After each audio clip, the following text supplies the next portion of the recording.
भाई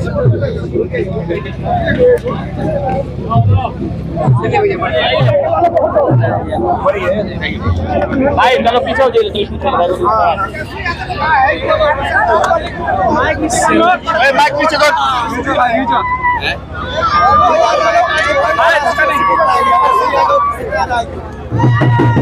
तेजस्वी यादव के पिता यहाँ 15 साल मुख्यमंत्री हैं। तेजस्वी यादव जी खुद 3 बरस उप मुख्यमंत्री थे और सामाजिक न्याय की बात करने वाले लोग, जिस समाज के लोगों ने वोट देकर इनको राजा बनाया। अभी जातीय जनगणना का जो रिपोर्ट आया है उसमें लिखा हुआ है कि 5% से भी कम, याद रखिए 5% से भी कम दलित, अति पिछड़े और मुसलमान समाज के लोग 12वीं क्लास पास करते हैं। तो आप वर्ल्ड क्लास यूनिवर्सिटी बनाकर उसमें किसको पढ़ाइएगा? जब लड़का 12वीं का पास नहीं कर रहा है तो वर्ल्ड क्लास यूनिवर्सिटी में कौन पढ़ेगा? नेता का बच्चा पढ़ेगा। गरीब का बच्चा तो 12वीं नहीं पास कर रहा है, कहाँ जाएगा भाई? सर पवन सिंह का क्षेत्र है, पवन सिंह को भी ज्वाइन कराने की। किसका क्षेत्र है? पवन सिंह भी ज्वाइन करने वाले। बिहार की जनता का है, सरैया के लोगों का है, किसी नेता का बपौती नहीं है। ये यहाँ के लोगों का क्षेत्र है। लोग जिसको चाहेंगे वो यहाँ का राजा बनेगा। खबर निकल के आ रही है पवन सिंह ज्वाइन करने में एजेंसी।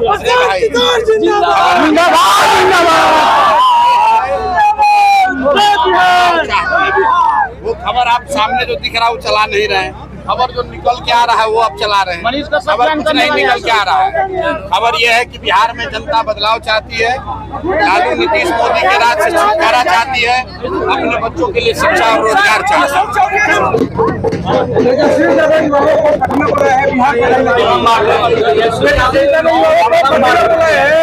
बिहार बदलने के लिए कह रहे हैं कि अब तलवार नहीं बांटा जाएगा, कलम बांटा जाएगा। भाई ये माँ बाबू जी 15 बरस तक किसी राज्य में मुख्यमंत्री थे। तेजस्वी यादव 2 बार 3 बरस तक डिप्टी सीएम मुख्यमंत्री रहे और 30-35 बरस से बिहार के जिन लोगों ने इन लोगों को राजा बनाया। जातीय जनगणना का जब रिपोर्ट आया है उसमें जाकर पढ़ लीजिए, लिखा हुआ है कि आज भी बिहार में 5% से कम परिवार के बच्चे ही, दलित, अति पिछड़ा और मुस्लिम के 5% से कम बच्चे ही 12वीं क्लास पास करते हैं। आप बताइए 30 बरस राज करने के बाद अब ये लोग कलम बांट रहे हैं। कलम बांटने से बिहार का सुधार नहीं होगा। बिहार में शिक्षा बांटने की जरूरत है, बिहार में ज्ञान बंटना चाहिए, बिहार में रोजगार बंटना चाहिए। कलम बांटकर कुछ होने वाला नहीं है। सरकार हथियार का लाइसेंस देने के लिए वार्ड मुखिया सरपंच को ये कह चुकी है कि हथियार का लाइसेंस ले सकते हैं, लेकिन अपने आप में वो स्वीकार कर रहे हैं कि जो पंचायती राज के चुने हुए प्रतिनिधि हैं वो कितना असुरक्षित अपने आप को महसूस कर रहे हैं। तो अगर मुखिया सरपंच अपने को सुरक्षित नहीं महसूस कर रहा है, प्रमुख और जिला पार्षद विधायक अपने को सुरक्षित नहीं महसूस कर रहा है, तो आम आदमी का क्या हाल होगा? नरेंद्र मोदी काफी सौगात दे रहा है, बिहार में आकर के बोल रहा है। क्या काफी सौगात दे रहा है? काफी सौगात दी, हमको बताइए तो कौन सा दिए? बता रहे हैं कि काफी सौगात दिया गया। आप तो पत्रकार हैं। इसी आरा में मोदी जी ने 15 में 1,25,000 करोड़ का पैकेज घोषित किया था। आप भी गए होंगे, सुनने गए होंगे, चाहे पत्रकार के तौर पर कवर किए होंगे। आप बताइए कि 2015 से अभी हम लोग 2025 में हैं, 10 बरस में मोदी जी ने 1,25,000 करोड़ रुपया भेजा कि नहीं भेजा? क्योंकि अगर भेजा तो एनडीए की ही सरकार है बिहार में, तो 2 ही बात हो सकती है, या तो मोदी जी ने पैसा भेजा नहीं, या भेजा तो उन्हीं के साथी मंत्रियों ने, पार्टी के लोगों ने यहाँ लूट लिया। क्योंकि 1,25,000 करोड़ का काम तो कुछ बिहार में दिख नहीं रहा है। तो नई सौगात की क्या बात है? मोदी जी जब आते हैं 100-150 करोड़ रुपया हम ही लोग का खर्चा होता है। सर के विधायक मुन्ना तिवारी जी कहता नहीं जाता ना, घूमता नहीं, माल कहाँ से आवता के बगसर के विधायक कांग्रेस से विधायक हर आदमी को जवाब देना जरूरी नहीं है। बगसर में उनकर जमानत जब्त हो जाये। ठीक बा भाई, हमार जमानत तो पूरा बिहार में जब्त हो जाये। दिखी बक्सरे को नहीं, हम तो 243 में लड़ता नहीं। आ जितना वीर बड़न जा, जितना अपना पहलवान बड़न जा अपना अपना क्षेत्र में, सब लोग के सांस अटकल बा कि अब क्या लिखा होई। जनता का कहलस अभी कैमरा लेके रही हो जा, जनता से हम कुछ नहीं है ना, जनता का कहलस जो रुपया पर भीड़ जनता जायल बगर से पूछने ना कि कितना रुपया मिलल बा। आप पत्रकार है ना, तो पूछे नहीं कि कितना रुपया लेके आदमी आई, पैसा का लोग दौड़ल बा। अरे तरवा तो बात नहीं कि सब पैसे लेके आयल बा। सर सवाल है, सर सवाल है हमारे विरोधी से क्या मतलब बा सर। ये या आइल रहे तू तो सलेमपुर के अगल बगल के जनता रहे तू का कहल सर वो कैमरा ना रहे वो देखनी है कि भैया कांग्रेस के वोट देवे के कहल सर लोग का कहल सर कि लालू नीतीश मोदी से छुटकारा चाहिए, बिहार में बदलाव चाहिए, बिहार में व्यवस्था चाहिए कि शिक्षा रोजगार होके पलायन बंद होके। बहुत हो गई लोग के नाटक, अब करवट बदलने वाला है, 4 महीना में बिहार का निजाम बदलने वाला है। अभी 2 बातें हो रही है बिहार में।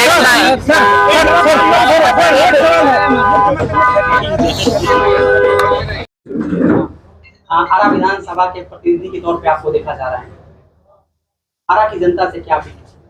पहले तो मैं आज की कार्यक्रम के बारे में बात करूंगा। आज पहले मैं आरा विधानसभा के जितने भी जनतागण हैं सबको मैं दिलों से धन्यवाद बोलूंगा, क्योंकि वो लोग आज सभा को, हमारे तीनों सभाओं को बम्पर तरीके से हिट कराया गया।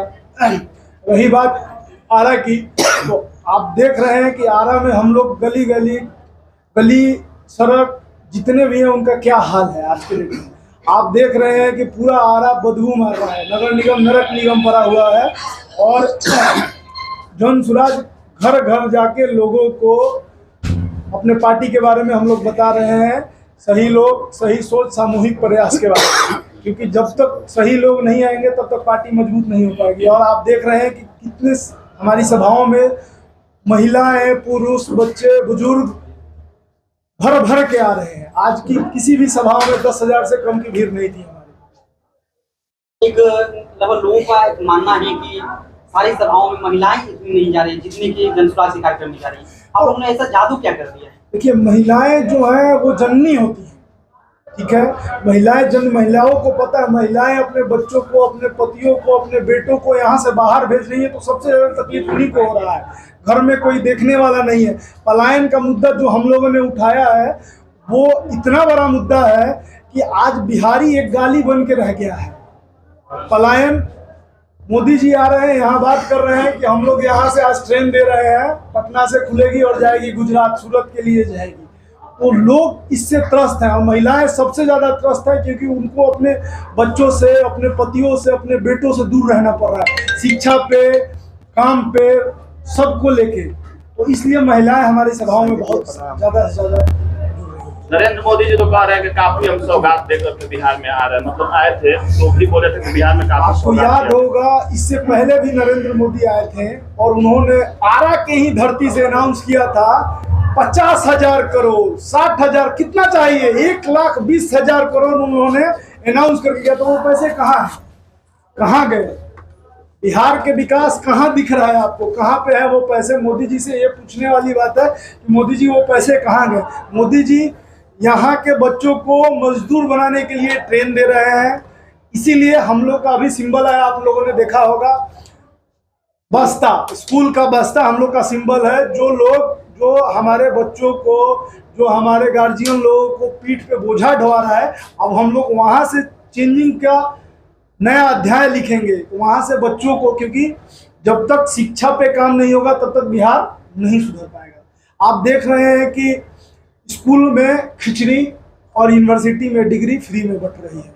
आज हमारे बिहार की यूनिवर्सिटी और स्कूल का ये हाल है कि किसी को कुछ, मतलब नील बट्टा सन्नाटा है, नॉलेज के नाम पे कुछ सिखाया नहीं जा रहा। जो बिहार एक टाइम पे यहाँ पे चीन से, मतलब पूरे विश्व से लोग आते थे अध्ययन करने के लिए, नालंदा विश्वविद्यालय में लोग आते थे, जहाँ पे भगवानों को बुद्धि मिली है, ज्ञान मिली है, वो धरती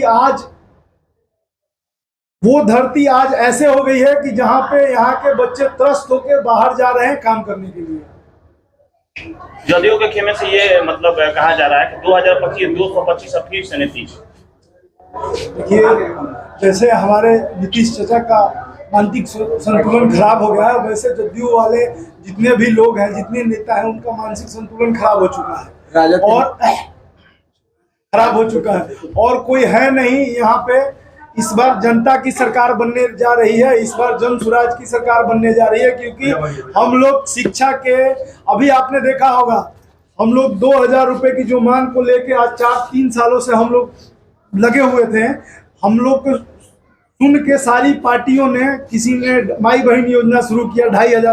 अभी आपने देखा नीतीश सरकार ने 1100 रुपये अनाउंस कर दिया कि 1100 रुपये लेंगे, लेकिन जैसे ही नवंबर में हमारी सरकार आएगी ये 1100 2000 रुपये हो जाएगा। जो 60 साल से ऊपर के जो बुजुर्ग महिलाएं, बुजुर्ग पुरुष, जो जितने भी 60 साल के बुजुर्ग हैं उन सबको मिलेगा। Yes, बहुत बहुत